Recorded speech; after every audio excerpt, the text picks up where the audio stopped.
Nakaistorya sa kuya so padihong ko mga pangga, si Pading Roberto, sabi sa kuya ni Pading Roberto mga tugang. Ngaya padi, bilib na ngaya ko padi ki padi mong punsano ngaya. Bilib da siya ki, lumasasarong min padiho.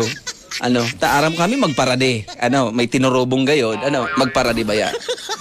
Bilib na ngaya ko padi dumang ki padi mong punsano ngaya padi. Tasarong beses ngaya, nag-irinom ngaya kami. Nag-irinom da asinda. Korte da so pataragay-tagay. Ano? Tapos, nabanggihan na da so inom ninda. Sabi ni Pading Roberto, ako ngaya pa din nahadit ngaya pa di kipadi mong punsyano. Tapos sinusog ngaya ni misis niya sa inuman.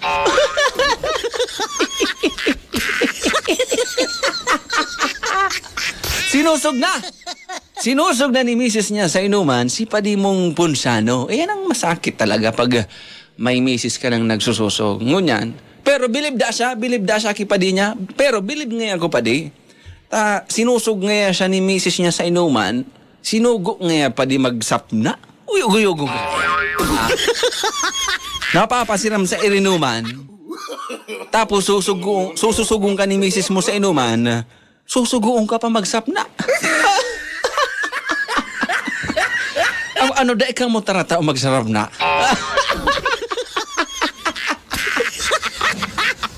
Ngunyan ngayon padi, an biniliban ko ngayon kipadi mong punsyano, kan sinusog ngayon ni misis niya sa inuman, sinugo ngayon magsapna, pinahilingan lang ngayon ni padi mong punsyano ng braso, inarog ngayon sa braso, mga pagkao, nailin ako sa video, inarog ngayon sa braso, inaapig angat so manggas kan bado niya, pinahiling sa braso, automatic ngayon, si misis niya uminuli. Malamang sabi-sabi ba? Tigasin pala niya pa dito. Si Padi mong punsyano, tigasin pala. Di ba niya nagpa-under kay misis niya? Kumbaga sa paglaba, pag nagreklamo si misis, sanglian, palitan sa paglaba. Palitan sa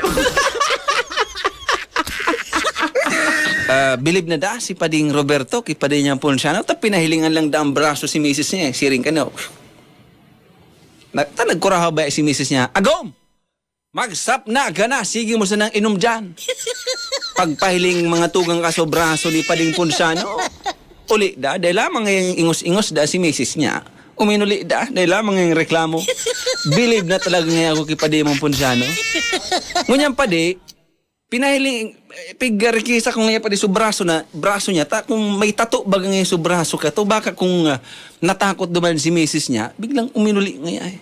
Paghiling ko ngayon duman sa tato ngayon pa di ni Padi mong punsyano, may maltindi pala nga ito, kaya pala nga huminali si misis niya. May nakasurat ngayon pa di.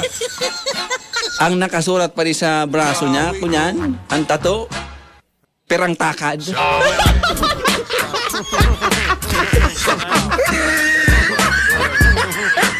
Perang takad. Kaya pala din nagreklamo si misis niya. Perang takad. In Tagalog, ilang gatang.